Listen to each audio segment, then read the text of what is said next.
اولیاء کرام نے، ولیوں نے خود بینی اور خود پسندی سے اپنے آپ کو بچائے رکھا ہے۔ وَيَكُونُ مَحْفُوظًا عَنِ النَّظْرِ إِلَىٰ نَفْسِهِ فَلَا يُدْخِلُهُ عُجْبٌ، ولی ہمیشہ خود بینی سے محفوظ رہتا ہے، یعنی تکبر سے، کبر سے، اپنی بڑائی سے محفوظ رہتا ہے تاکہ عجب پیدا نہ ہو، باوجود یہ کہ وہ اس اعلیٰ مقام پر پہنچ جاتا ہے پھر بھی اپنے آپ کو خود بینی سے بچاتا ہے، کیونکہ وہ اس مقام پر اپنی خود بینی اور خود فراموشی کی وجہ سے، اپنے آپ کو کمتر سمجھنے کی وجہ سے پہنچا ہے۔ یعنی اپنے آپ کو اس نے کچھ بھی نہیں سمجھا، تب وہ اس مقام پر پہنچا ہے، یعنی اپنے آپ کو فنا کر کے وہ اس مقام پہ پہنچا ہے۔ اس لیے وہ اس مقام پر پہنچنے کے بعد بھی، ولایت جب اس کو مل جاتی ہے، ولایت پا جانے کے بعد بھی وہ اپنے آپ کو کچھ نہیں سمجھتا، اپنی خود بینی اور اپنی خود پسندی کو وہ فنا کر دیتا ہے، مٹا دیتا ہے۔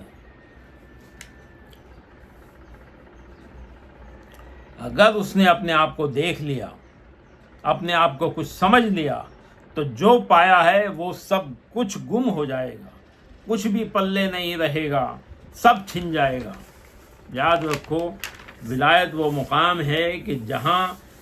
کسر نفسی ہی سب سے بڑی چیز ہے، اپنے آپ کو کچھ نہیں سمجھنا ہی سب سے بڑی چیز ہے۔ اگر اس نے اپنے آپ کو ولایت کے مقام پہ جانے کے بعد اپنے آپ کو کچھ سمجھ لیا کہ میں یہ ہوں، میں وہ ہوں، میں اتنا بڑا وہ ہوں، تو وہ سب چیزیں اس سے چھن جائیں گی، سلب ہو جائے گی، کچھ بھی اس کے پاس نہیں رہے گا۔ اس کے پاس رہے گا تب جب وہ اپنے آپ کو خود کچھ نہیں سمجھے گا، سب کچھ دوست کی راہ میں فنا کر دے گا، یعنی اپنی خواہشوں کو، اپنے مراد کو بھی فنا کر دے گا، تمام ترک کر دے گا۔ اسی لیے خواجگان چشت میں اور سلسلہ چشتیہ میں خواجگان چشت نے فرمایا ہے کہ 4 ترک ضروری ہیں سلوک کے لیے۔ پہلا سبق یہ دیا جاتا ہے،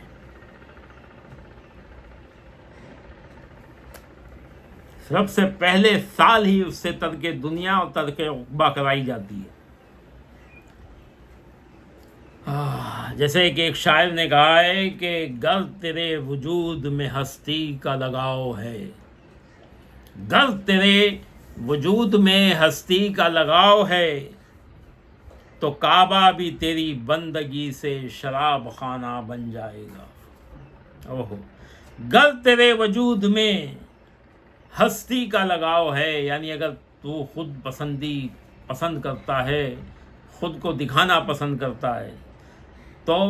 گر تیرے وجود میں ہستی کا لگاؤ ہے تو کعبہ بھی تیری بندگی سے شراب خانہ بن جائے گا، یعنی کعبے میں جا کے بھی عبادت کرے گا تو کعبہ کعبہ نہیں رہے گا اگر تیرے اندر خود پسندی آ گئی، ریاکاری آ گئی۔ جب تیری ذات سے تیری ہستی کھو جائے گی، جب تیری ذات سے تیری ہستی کھو جائے گی تو بت خانہ بھی تجھ سے کعبہ بن جائے گا، یعنی اگر تیری ذات سے تیری ہستی مٹ گئی تو اگر بت خانے میں بھی بیٹھے گا تو وہ بھی کعبہ بن جائے گا۔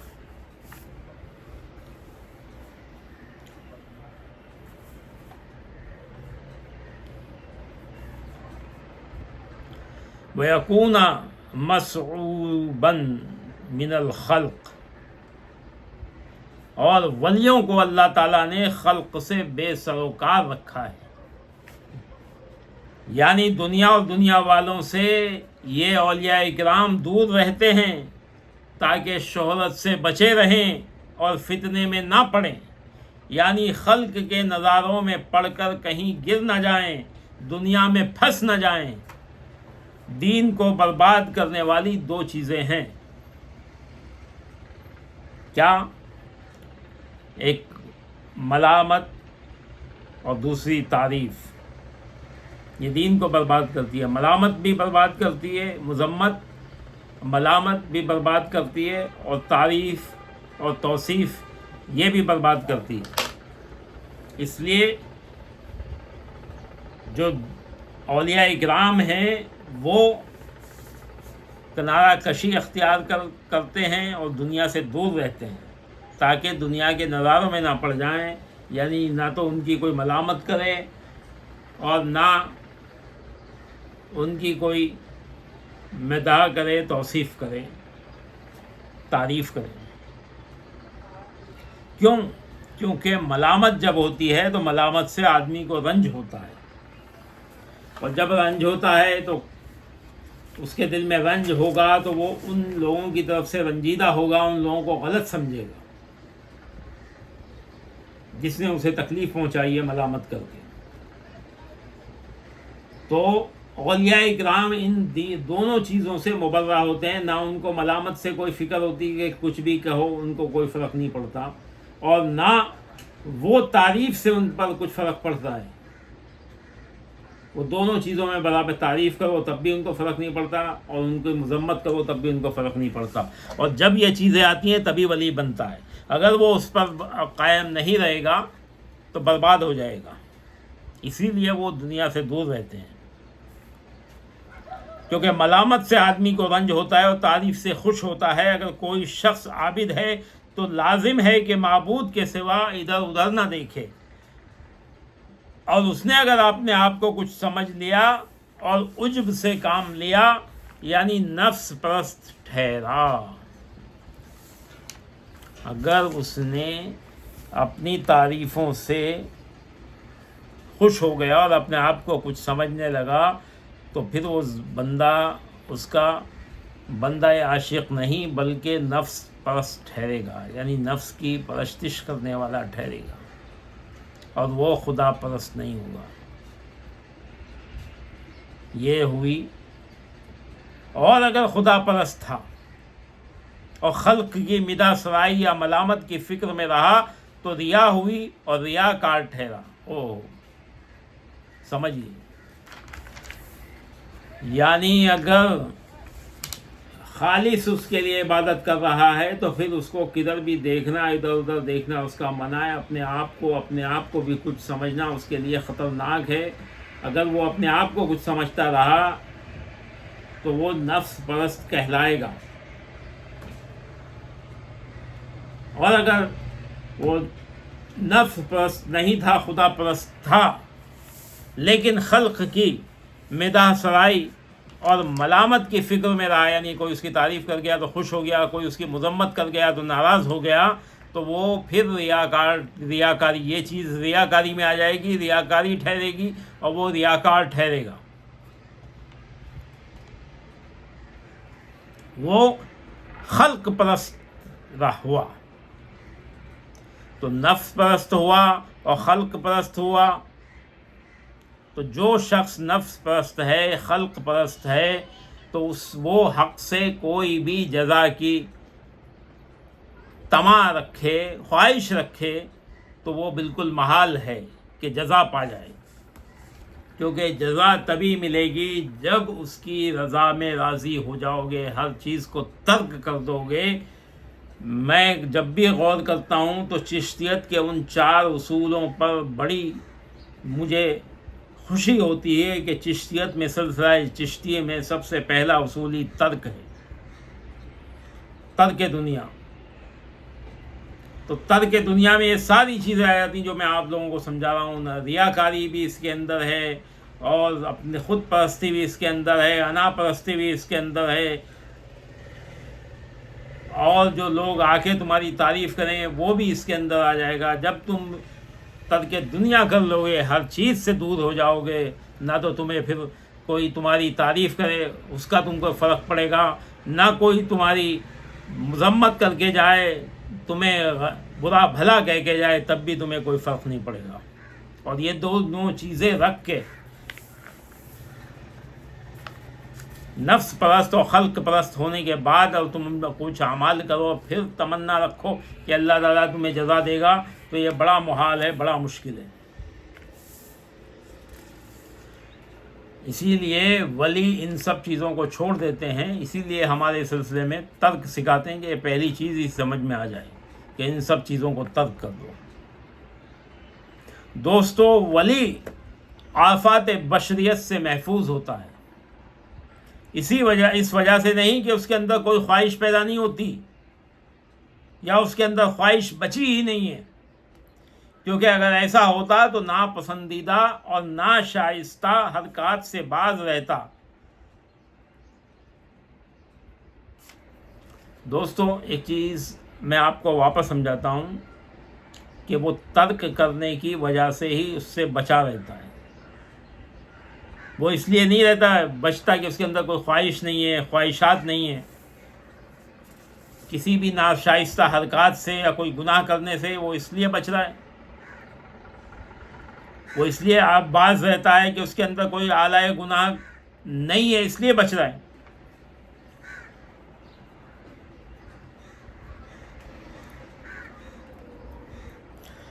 دوستو،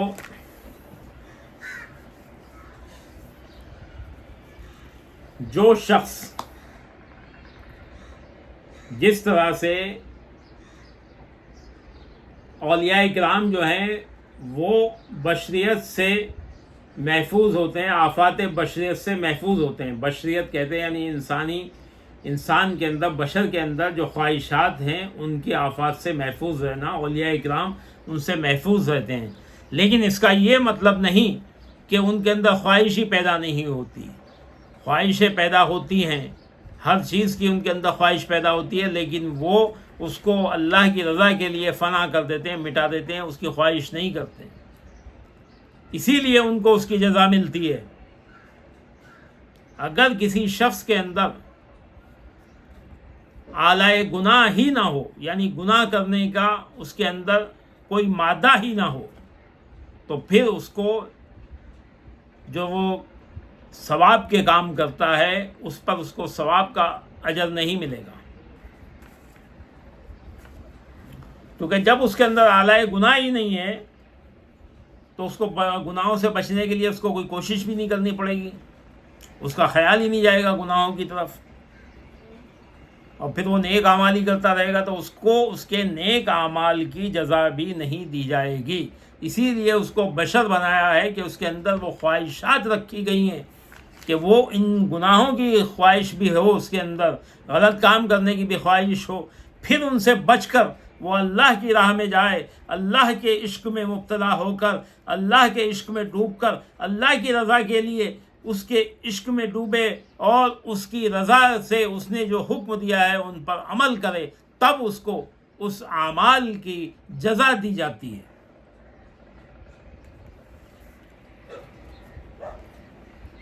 اسی لیے بشر کے اندر یہ دونوں چیزیں قوتیں ہیں،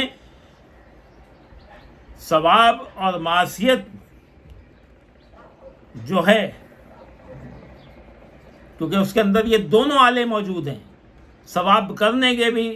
اور گناہ کرنے کے بھی۔ اب وہ گناہ کے آلے کو کمزور کر کے اور ثواب کے آلے کو قوت بخش کے وہ جب نیک اعمال کرتا ہے تب اس کو ثواب دیا جاتا ہے۔ اور جس کے اندر یہ نہیں ہے، جیسے فرشتوں کے اندر یہ نہیں ہے تو ان کو کوئی ثواب کا بھی ان کو وہ نہیں ہے، کیونکہ دوستو فرشتے آلائے معصیت نہیں رکھتے، گناہ کرنے کی طاقت نہیں رکھتے، اس لیے ترک گناہ اور بجا آوری طاعت کے لیے وہ لوگ ثواب کے حقدار نہیں ہوتے ہیں، انہیں اس کے لیے ثواب نہیں دیا جاتا ہے۔ یہ انسان کی وہ ہے خصوصیت،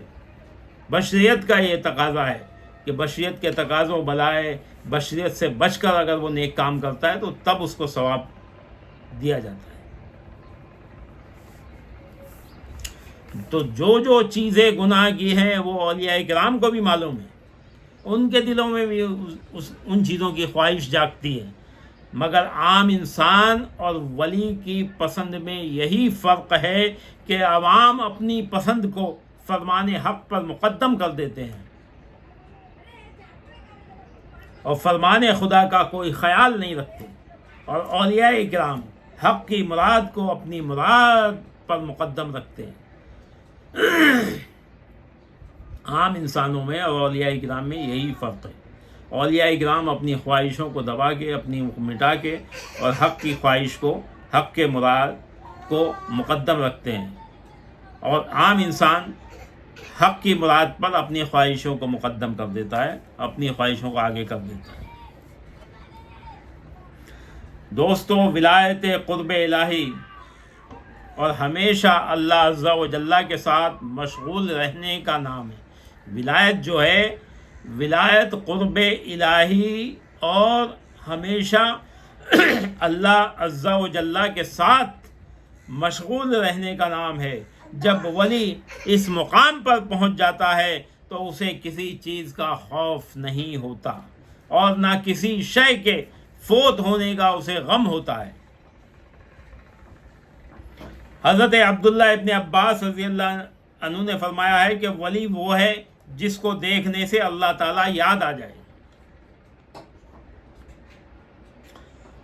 ابن زید نے فرمایا ہے کہ ولی وہ ہے جس میں یہ صفت ہو کہ الذین آمنوا وکانوا یتقون، یعنی ایمان اور تقوی دونوں کا جامع ہو۔ الا ان اولیاء اللہ لا خوف علیہم ولا هم یحزنون، ترجمہ سن لو، بے شک اللہ کے ولیوں پر نہ کچھ خوف ہوگا نہ وہ غمگین ہوں گے۔ دوستو، اس آیت کے 3 معنی ہیں۔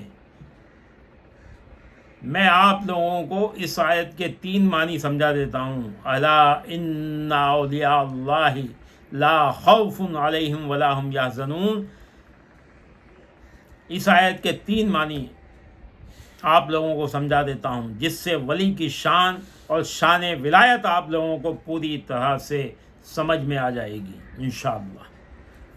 اس آیت کی 3 معنی میں سے ایک معنی یہ ہے کہ اولیاء اکرام کو مستقبل میں نہ عذاب کا خوف ہوگا نہ وہ موت کے وقت غمگین ہوں گے، یعنی انہیں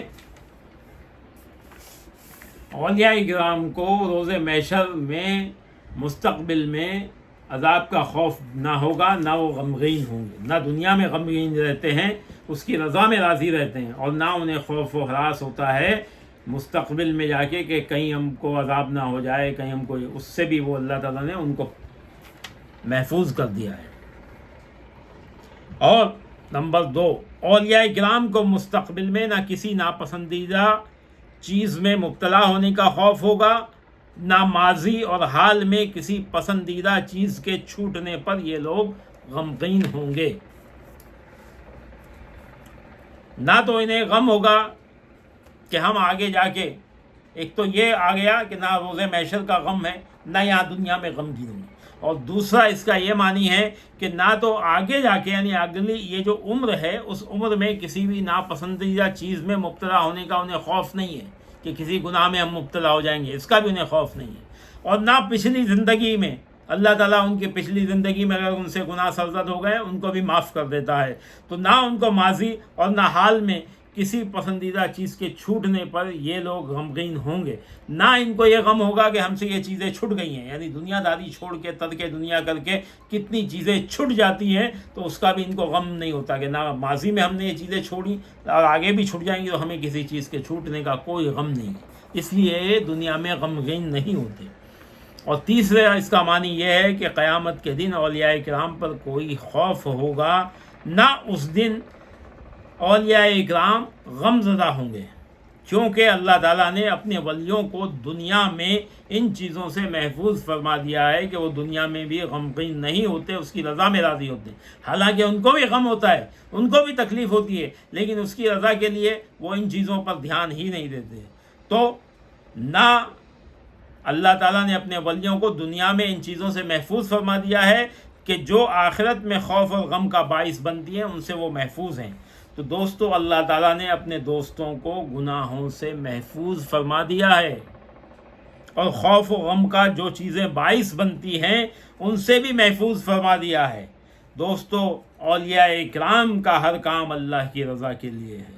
ہر لمحہ اللہ کی طاعت کے لیے ہے، اس کے عشق کے لیے ہے، اور یہی شان ولایت ہے۔ شان ولایت اگر مختصر الفاظ میں کہی جائے تو عشق الہی ہے،